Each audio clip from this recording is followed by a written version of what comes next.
कनक की डायरी में पुनः आपका स्वागत है। आज मैं कथा सम्राट मुंशी प्रेमचंद रचित एक कहानी प्रस्तुत कर रही हूँ जिसका शीर्षक है बेटों वाली विधवा। बेटों वाली विधवा मुंशी प्रेमचंद की एक प्रसिद्ध एवं मार्मिक कहानी है, जो एक विधवा महिला फूलमती और उसके बेटों के लालच और स्वार्थ को दर्शाती है। जहाँ बेटे अपनी माँ की संपत्ति पर कब्जा कर लेते हैं और उन्हें अकेला छोड़ देते हैं, जो शीर्षक की विडंबना को दिखाता है। बेटे होने के बावजूद विधवा अकेली और असुरक्षित है। यह कहानी सामाजिक यथार्थ, नारी की दयनीय स्थिति और स्वार्थ में रिश्तों के टूटने का मार्मिक चित्रण करती है। तो आइए बिना देर किए इस कहानी को एक बार अवश्य सुनें। पंडित अयोध्यानाथ का देहांत हुआ तो सबने कहा, ईश्वर आदमी को ऐसी ही मौत दे। 4 जवान बेटे थे, एक लड़की। चारों लड़कों के विवाह हो चुके थे, केवल लड़के कुंवारे थे।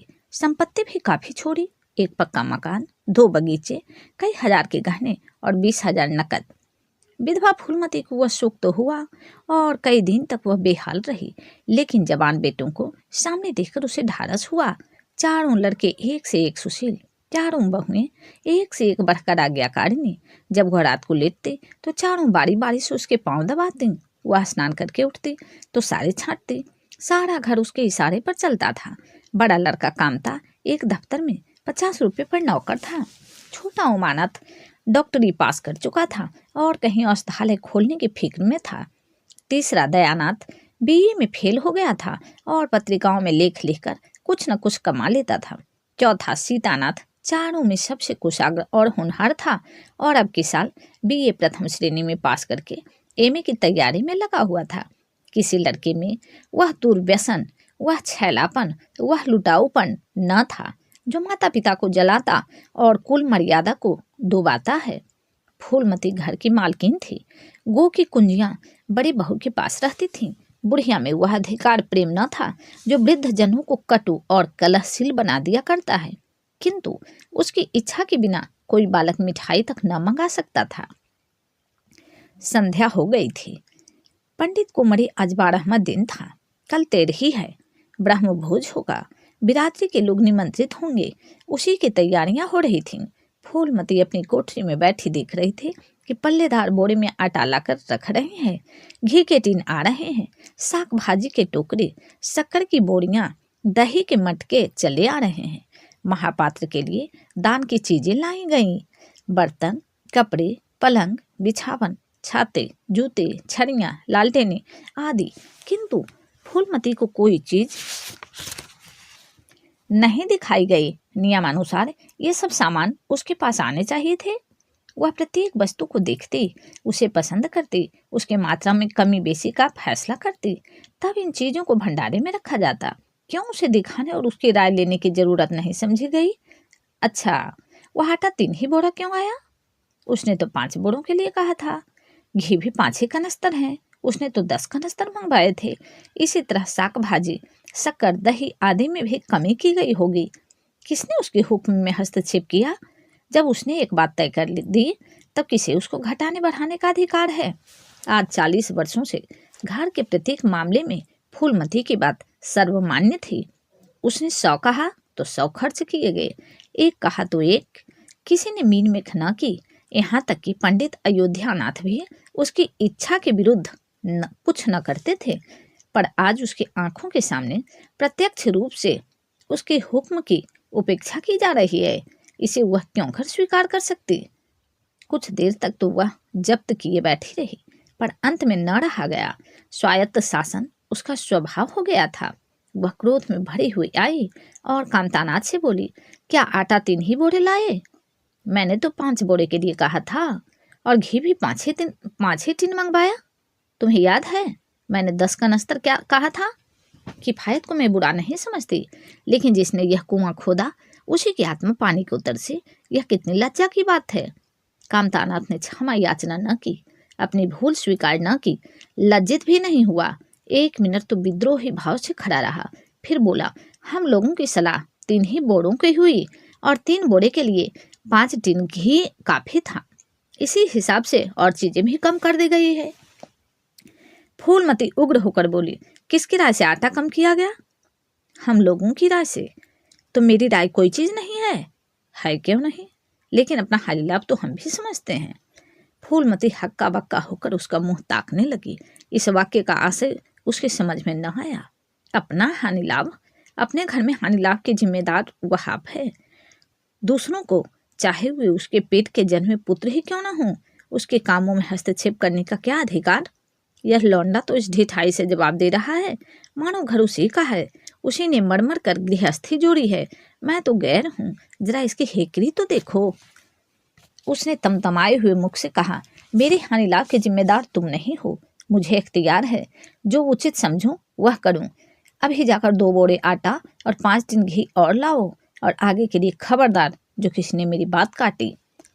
अपने विचार से उसने काफी तंबीह कर दी थी। शायद इतनी कठोरता अनावश्यक थी। उसे अपनी उग्रता पर खेद हुआ। लड़के तो ही हैं, लड़के ही तो हैं। समझे होंगे कुछ किफायत करनी चाहिए। मुझसे इसलिए ना पूछा होगा कि अम्मा तो खुद हर एक काम में किफायत किया करती है। अगर इन्हें मालूम होता कि इस काम में मैं किफायत पसंद न करूंगी तो कभी इन्हें मेरी उपेक्षा करने का साहस न होता। यद्यपि कामतानाथ अभी उसी जगह खड़ा था और उसकी भावभंगी से ऐसा ज्ञात होता था कि इस आज्ञा का पालन करने के लिए वह बहुत उत्सुक नहीं है। पर फूलमती निश्चिंत होकर अपनी कोठरी में चली गई। इतनी तंबीह पर भी किसी को उसकी अवज्ञा करने की सामर्थ्य हो सकती है, इसकी संभावना का ध्यान भी उसे न आया।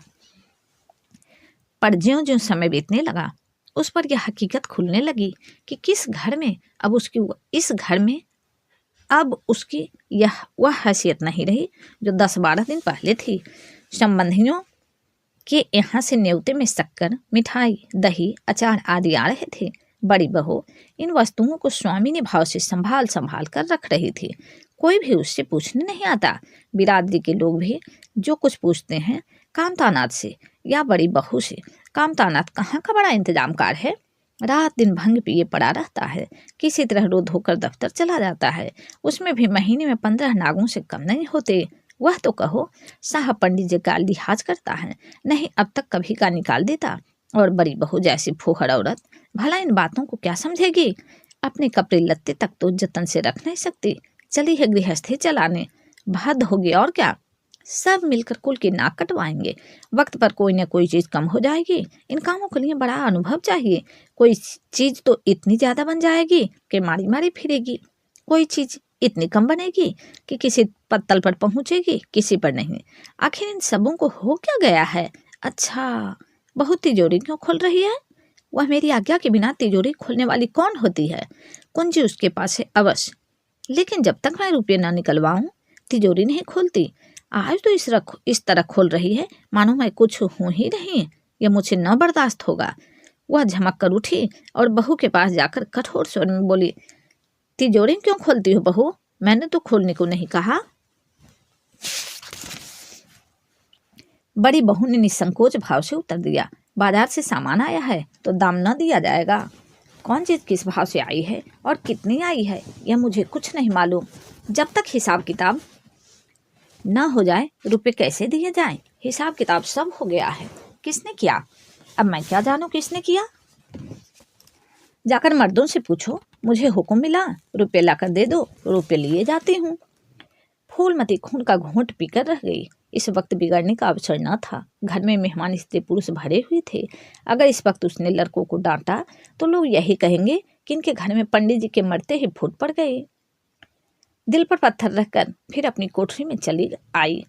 जब मेहमान विदा हो जाएंगे तब वह एक एक खबर लेगी।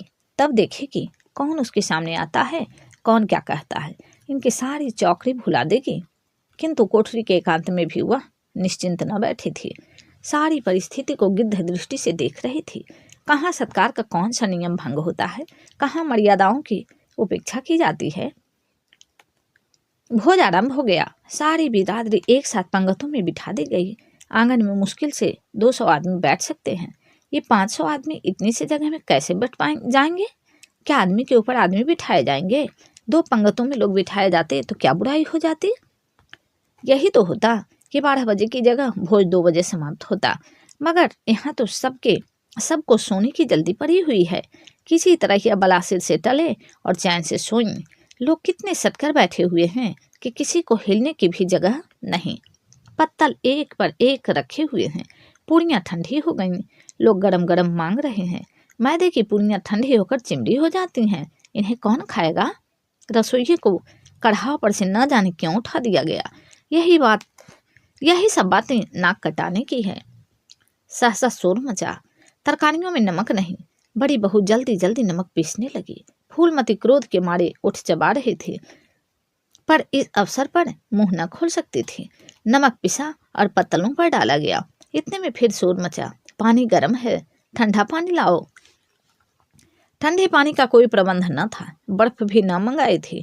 आदमी बाजार दौड़ाया गया, मगर बाजार में इतनी रात गए बर्फ कहाँ। आदमी खाली हाथ लौट आया। मेहमानों को वही नल का गर्म पानी पीना पड़ा। फूलमती का बस चलता तो लड़कों का मुंह नोच लेती। ऐसे छिछालेदार उसके घर में कभी न हुई थी। उस पर सब मालिक बनने के लिए मरते हैं। बर्फ जैसी जरूरी चीज मंगवाने की भी किसी को सुधि न थी। सुधे कहाँ से रहे? जब किसी को गप लड़ाने से फुर्सत मिले, मेहमान अपने दिल में क्या कहेंगे कि चले हैं बिरादरी को भोज देने और घर में बर्फ तक नहीं। अच्छा, फिर यह हलचल क्यों मच गई? अरे, लोग पंगत से उठे जा रहे हैं। क्या मामला है? फूलमती उदासीन न रह सके। कोठी से निकलकर बरामदे में आई और कामतानाथ से पूछा, क्या बात हो गई लल्ला? लोग उठे क्यों जा रहे हैं? कांता ने कोई जवाब न दिया। वहां से खिसक गया। फूलमती झुंझलाकर रह गई। सहसा कहारिन मिल गई। फूलमती ने उससे भी यही प्रश्न किया। मालूम हुआ किसी के शोरबे में मरी हुई चूहिया निकल आई। फूलमती चित्र लिखित सी वहीं खड़ी रह गई। भीतर ऐसा उबाल उठा कि दीवार से सिर टकरा ले। अब आगे भोज का प्रबंध करने चले थे। इस फुहरपन की कोई हद है?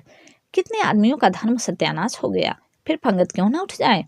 आंखों से देखकर अपना धर्म कौन गंवाएगा? हाँ, किया धरा मिट्टी में मिल गया। सैकड़ों रुपये पर पानी फिर गया। बदनामी हुई वह अलग। मेहमान उठ चुके थे। पत्तलों पर खाना ज्यों का त्यों पड़ा हुआ था। चारों लड़के आंगन में लज्जित खड़े थे। एक दूसरे को इल्जाम दे रहा था। बड़ी बहू अपनी देवरानियों पर बिगड़ रही थी। देवरानियां सारा दोष कुमुद के सिर डालती थीं। कुमुद खड़ी रो रही थी। उसी वक्त फूलमती झल्लाई हुई आकर बोली, मुंह में कालिख लगी कि नहीं, या अभी कुछ कसर बाकी है? डूब मरो सब के सब जाकर चुल्लू भर पानी में। शहर में कहीं मुंह दिखाने लायक भी नहीं रहे। किसी लड़के ने जवाब न दिया। फूलमती और भी प्रचंड होकर बोली, तुम लोगों को क्या, किसी को शर्म हया तो है नहीं? आत्मा तो उसकी रो रही है जिन्होंने अपनी जिंदगी भर की मर्याद बनाने में खराब कर दी। उनकी पवित्र आत्मा को तुमने यूं कलंकित किया। शहर में थोड़ी थोड़ी हो रही है। अब कोई तुम्हारे द्वार पर पेशाब करने तो आएगा नहीं। कामतानाथ कुछ देर तक चुपचाप खड़ा सुनता रहा। आखिर झुंझलाकर बोला, अच्छा अब चुप रहो अम्मा। भूल हुई, हम सब मानते हैं, बड़ी भयंकर भूल हुई। लेकिन क्या अब इसके लिए घर के प्राणियों को हलाल कर डालोगी?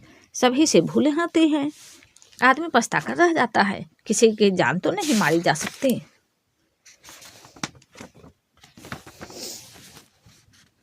बड़ी बहू ने अपनी सफाई दी। हम क्या जानते थे कि बीबी को मुझसे इतना सा काम भी ना होगा। इन्हें चाहिए था कि देखकर तरकारी कढ़ाव में डाल दी, टोकरी उठाकर कढ़ाव में डाल दी। इसमें हमारा क्या दोष? कामतानाथ ने पत्नी को डांटा। इसमें न कुमुद का कसूर है, न तुम्हारा, न मेरा। संजोग की बात है। बदनामी भाग्य में लिखी थी वह हुई। इतने बड़े भोज में एक एक मुट्ठी तरकारी कढ़ाव में नहीं डाली जाती। टोकरे के टोकरे उड़ेल दिए जाते हैं। कभी कभी ऐसी दुर्घटना हो ही जाती है, पर इसमें ऐसी जग हंसाई और कैसे न कटाई। तुम खानख्वाह जले पर नमक छिड़कती हो। फूलमती ने दांत पीसकर कहा, शर्माते तो नहीं? उल्टे और बेहयाई की बातें करते हो। कांता ने निसंकोच होकर कहा, शर्माऊं क्यों? किसी की चोरी की है? चीनी में चींटी और आटे में घुन यह नहीं देखे जाते। पहले हमारी निगाह न पड़ी, बस यही बात बिगड़ गई। नहीं चुपके से चूहियां निकालकर फेंक देते, किसी को खबर तक न होती। फूलमती ने चकित होकर कहा, यह कहता है, क्या कहता है? मरी चूहिया खिलाकर सबका धर्म बिगाड़ देगा। कांता हंसकर बोला, क्या पुराने जमाने की बातें करती हो अम्मा? इन बातों में धर्म नहीं जाता। यह धर्मात्मा लोग जो पत्तल पर से उठ गए हैं, इनमें ऐसा कौन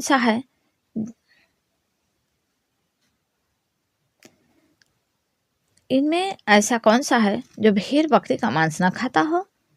तालाब के कछुए और घोंघे तक तो किसी से बचते नहीं। जरा सी चूहिया में क्या रखा था।